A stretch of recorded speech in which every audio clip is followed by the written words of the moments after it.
সালামুন আলাইকুম দারা কওমিল মুমিনিন ওয়া ইন্না ইনশাআল্লাহু বিকুম লাহিকুন নাসআলুল্লাহ লানা ওয়া লাকুমুল আফিয়াহ। হে ঈমানদাররা, যারা এই কবরে শায়িত আছো, তোমাদের প্রতি সালাম।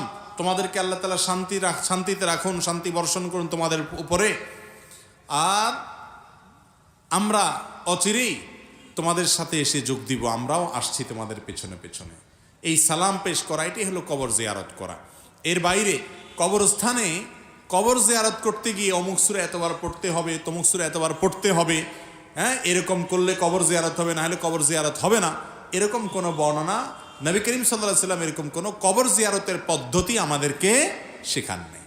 কথা বুঝাতে পারছি? আমাদের দেশে অন্যান্য আমলের মতো কবর জিয়ারতের সময় হুজুরদেরকে ঠিক করা হয়, টাকা পয়সা দিয়ে হুজুরদেরকে দিয়ে কি করানো হয়? কবর জিয়ারত করানো হয়। অনেক এলাকায়